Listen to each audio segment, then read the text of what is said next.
प्रिय दर्शकों, जय सिया राम, जय श्री कृष्णा। आइए आज एक ऐसे दिव्य व्रत के बारे में जानते हैं और व्रत की कथा भी आप श्रवण करें।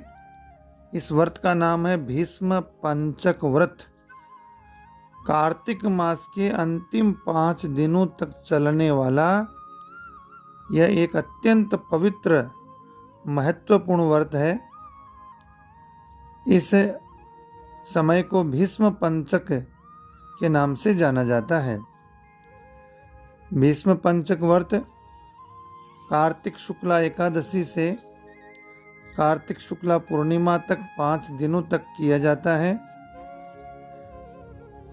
जिस व्यक्ति ने चतुर्मास का व्रत नहीं किया या किन्हीं कारणों से कार्तिक मास में भी व्रत नहीं किया, तो ये भीष्म पंचक के 5 दिन के ऐसे व्रत हैं, इनको कर लेने मात्र से संपूर्ण चतुर्मास करने का पुण्य फल प्राप्त होता है। दूसरे शब्दों में कहूँ तो कार्तिक महीने का स्नान, ध्यान, व्रत, उपवास का पुण्य उसे प्राप्त हो जाता है। इसलिए जो व्यक्ति कार्तिक मास में स्नान, दान या व्रत नहीं कर पाया और अब चतुर्मास और कार्तिक मास के व्रत पुण्य की बराबर पुण्य अर्जित करना चाहता है, तो वह भीष्म पंचक व्रतों के द्वारा कर सकता है। ऐसा वर्णन है। बड़ा महत्व है इस व्रत का। संपूर्ण फल प्राप्त होता है। धर्म, अर्थ, काम, मोक्ष की प्राप्ति होती है। भगवान विष्णु की उपासना करने से इन 5 दिनों में विशेष पुण्य की प्राप्ति होती है।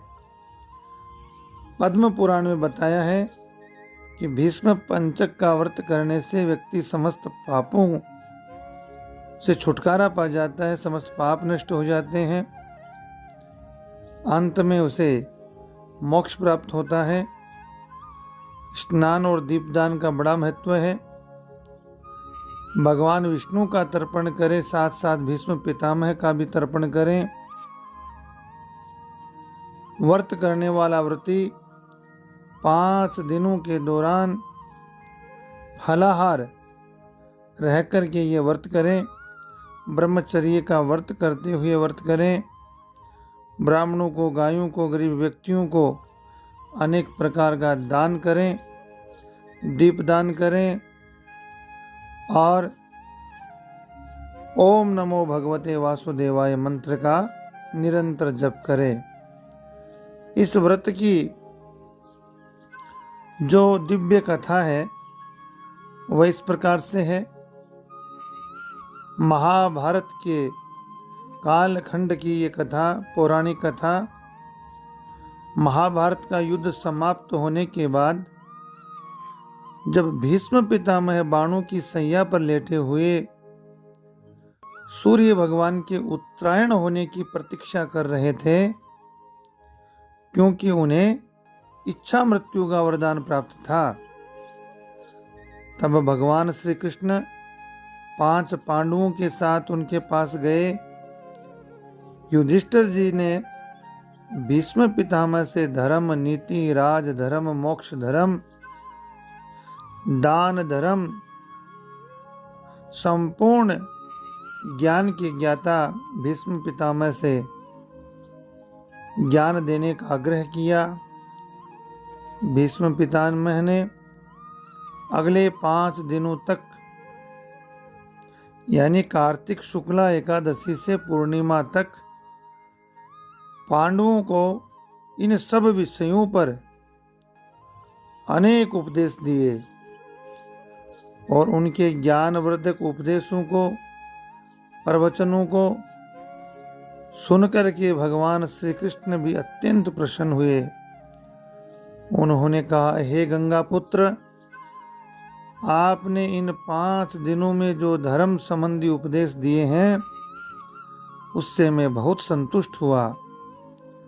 इन 5 दिनों की महत्ता को बनाए रखने के लिए आज से ये 5 दिन आपके नाम पर भीष्म पंचक के नाम से जाने जाएंगे।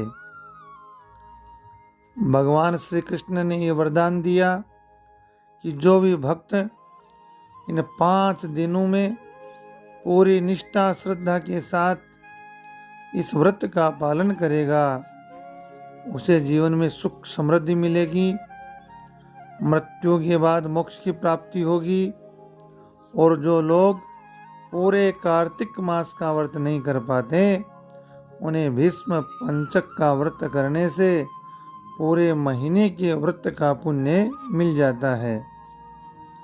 इसी कारण प्रत्येक वर्ष कार्तिक शुक्ला एकादशी से पूर्णिमा तक भीष्म पंचक व्रत भक्त और भक्तिमती माताएं करती हैं। इन दिनों में भीष्म पितामह के लिए तर्पण और अर्घ्य प्रदान किया जाता है। इस प्रकार से ये भीष्म पंचक का जो माहात्म्य और भीष्म पंचक व्रत कथा मैंने आपको श्रवण कराई। दिव्य महापुरुष की यह गाथा भीष्म पितामह की, जिन्होंने भीष्म प्रतिज्ञा लेकर के अपने जीवन को आज भी हम उनको मानते हैं, उनके निमित्त व्रत करते हैं। आप सभी को ऐसे सनातन धर्म की दिव्य यश गाथाएं इस चैनल पर श्रवण करने को समय समय पर मिलती रहती हैं। आप सभी अपने स्नेहजनों, मित्रजनों, परिवारजनों को लिंक शेयर करो। अपना स्नेह प्रेम इसी प्रकार देते रहो। आप सभी को जय सिया राम, जय श्री कृष्ण।